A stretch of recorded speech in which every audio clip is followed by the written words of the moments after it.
பெருந்தகை ஐயா நாராயணசாமி நாயுடு அவர்களின் நூற்றாண்டையொட்டி அவரது நினைவிடத்தில் பல்வேறு அரசியல் கட்சியினர் மற்றும் விவசாய சங்கங்கள் மாலை அணிவித்து மலர்தூவி மரியாதை செலுத்தினர். முதன்முறையாக விவசாயிகளை ஒன்று திரட்டி விவசாய சங்கம் அமைத்து பல்வேறு கோரிக்கைகளை முன்வைத்து போராட்டங்களை நடத்தி வெற்றி பெற்று கோரிக்கைகளை நிறைவேற்றி தந்தவர் ஐயா நாராயணசாமி நாயுடு. அவர்களின் 100வது பிறந்த நாளை முன்னிட்டு கோவை மாவட்டம் வையம்பாளையத்தில் அமைந்துள்ள உழவர் பெருந்தலைவர் ஐயா நாராயணசாமி நாயுடு அவர்களின் மணிமண்டபத்தில் உள்ள நினைவிடத்தில் உள்ள அன்னாரின் திருவுருவ சிலைக்கு தமிழக விவசாயிகள் சங்கம் சார்பில் மாநில தலைவர் சின்னசாமி தலைமையில் மாலை அணிவித்து மலர்தூவி மரியாதை செலுத்தினர். நூற்றாண்டு விழாவை முன்னிட்டு தமிழக விவசாயிகள் சங்கம் சார்பில் விவசாய கண்காட்சி மற்றும் மாநில அளவிலான மாநாடு நடைபெற்றது. இதுகுறித்து நிர்வாகிகள் தெரிவிக்கையில், நாராயணசாமி நாயுடு மணிமண்டபம் அமைந்துள்ள பகுதியில் வளைவு அமைக்க வேண்டும். மேலும் இந்த பகுதியில் கட்டப்பட்டு வரும் ரயில்வே பாலத்திற்கு நாராயணசாமி நாயுடு பெயர் வைக்க வேண்டும் என்று தமிழக அரசிற்கு கோரிக்கை வைத்தனர். இந்நிகழ்ச்சியில் மாநில பொதுச் செயலாளர் கே. சுந்தரம், மாநில பொருளாளர் எம். பாண்டியன், மாநில துணை பொதுச் செயலாளர் ராஜா சிதம்பரம், கோவை மாவட்ட தலைவர் ஏர்வேந்தர் தண்டபாணி ஆகியோர் முன்னிலை வகித்தனர். இந்நிகழ்ச்சியில் மாவட்ட பொறுப்பாளர் டாக்டர் ஜி. ரங்கநாதன், மாவட்ட ஆலோசகர் கே. ஆர். ஜெகநாதன், மாநகர தலைவர் ஞானசுந்தர், மாநகர செயலாளர் காளிசாமி, மகளிரணி தலைவர் மகாலட்சுமி, மாநகர் மகளிரணி அமைப்பாளர் செல்வி பிரீத்தி, பிளிச்சி அமைப்பாளர் மருதாச்சலம், பெரியநாயக்கன்பாளையம் அமைப்பாளர் கண்ணன், எஸ். குளம் அமைப்பாளர் பி. ரவிச்சந்திரன், எஸ். குளம் கிழக்கு அமைப்பாளர் இளையராகவன், மேட்டுப்பாளையம் மேற்கு மற்றும் கிழக்கு அமைப்பாளர்கள் கணேஷ்குமார், சக்தியநாராயணன் மற்றும் சங்க நிர்வாகிகள், உறுப்பினர்கள் உட்பட ஏராளமானோர் கலந்து கொண்டனர். முன்னதாக நாராயணசாமி நாயுடு அவர்களின் குடும்பம் சார்பாக அவரது பேரன் பிரபு மணிமண்டபத்தில் நிகழ்ச்சிக்கான அனைத்து ஏற்பாடுகளையும் செய்து அனைவரையும் வரவேற்றார். ஐயா சி. நாராயணசாமி நாயுடு அவர்களுடைய 100வது பிறந்த நாள் இன்று அவர் வாழ்ந்த இடமான வையம்பாளையத்திலே மிக சிறப்பான முறையிலே கொண்டாடப்பட்டது. இந்த நல்ல நேரத்திலே மாண்புமிகு தமிழ்நாடு முதலமைச்சர் அவர்கள் கோவை வடபகுதியிலே நடைபெற்று கொண்டிருக்கக்கூடிய மேம்பாலத்திற்கு உழவர் பெருந்தலைவர் ஐயா நாராயணசாமி நாயுடுவின் மேம்பாலம் என்று அறிவித்திருக்கின்றது எங்களுக்கு பெருத்த மகிழ்ச்சியை ஏற்படுத்தியிருக்கின்றது.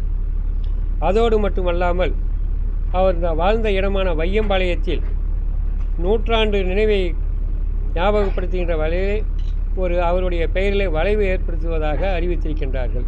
இதையெல்லாம் தமிழக விவசாயிகள் சங்கம் மனப்பூர்வமாக வரவேற்கின்றது. அதே நேரத்திலே கடந்த காலத்திலே வேளாண் பல்கலைக்கழகத்துக்கு செல்லக்கூடிய வழியிலே ஐயாவுடைய ஞாபகார்த்தமாக ஒரு ஸ்தூபி ஏற்படுத்துவதற்காக அங்கே ஒரு தொகையும் கட்டப்பட்டிருக்கின்றது. மாநகராட்சியில் மாண்புமிகு தமிழ்நாடு முதலமைச்சர் அவர்கள் இவ்வளவு பெரிய சிறப்பான செயலெல்லாம் செய்கின்ற பொழுது ஏற்கனவே தொகையை செலுத்தி நிலுவையில் இருக்கக்கூடிய அந்த இடத்திற்கு ஐயாவினுடைய பெயரிலே ஒரு நினைவு ஸ்தூபியை ஏற்படுத்த வேண்டும் என்று மாண்புமிகு முதலமைச்சர் அவர்களை அன்போடு வேண்டிக்கொள்கின்றோம். இவ்வளவு பெரிய சிறப்பான செயல்களை செய்கின்ற பொழுது ஒரு சிறந்த பல்கலைக்கழகமாக விளங்கக்கூடிய தமிழ்நாடு வேளாண்மை பல்கலைக்கழகத்திற்கு உழவர் பெருந்தலைவர் ஐயா நாராயணசாமி நாயுடு பல்கலைக்கழகம் என்று அறிவித்தால் மிகச்சிறப்பாக இருக்கும் என்று நாங்கள் இந்த நேரத்திலே தெரிவித்துக்கொண்டு தமிழ்நாடு முதலமைச்சர் அவர்கள் இதை கனிவோடு பரிசீலிப்பார் என்ற நம்பிக்கை எங்களுக்கு இருக்கின்றது. எனவே இதையெல்லாம் செய்ய வேண்டும் என்று ஒரு வேண்டுகோளை வைக்கின்றோம். அதே நேரத்தில் விவசாயிகளுடைய வாழ்வாதாரத்தை பார்க்கின்ற பொழுது இவனுடைய வாழ்வாதாரம் நசுங்கிக் கொண்டே இருக்கின்றது. ஒருபுறம் கனத்த மழை பெய்கின்ற பொழுது அந்த தண்ணீரெல்லாம் அடித்து சென்று வீணாக கடலிலே கலக்கின்றது. மறுபுறம் கடுமையான வறட்சியால் பாதிக்கப்பட்டு கொண்டிருக்கின்றது. எனவே வீணாக கடலிலே சென்று கலக்கக்கூடிய அந்த தண்ணீரை வறட்சி பாதிக்கப்பட்ட பகுதிகளுக்கு திருப்பி விட வேண்டும். அதே நேரத்தில் விவசாயிகள் உற்பத்தி செய்யக்கூடிய பொருளுக்கு கட்டுப்படியான விலை இல்லை. ஒரு மிகப்பெரிய பதவியில் இருக்கக்கூடியவர் ஒரு சொன்னார், விவசாயி என்று யார் என்று கேட்ட பொழுது அவர் சொன்னார், ₹1 செலவு செய்து 80 பைசா வருமானம் எடுக்கக்கூடிய தொழிலை செய்யக்கூடியவன் தான் விவசாயி என்று சொல்லி கணக்கு போட்டு பார்த்தால் அது உண்மையாகத்தான் தெரிகின்றது.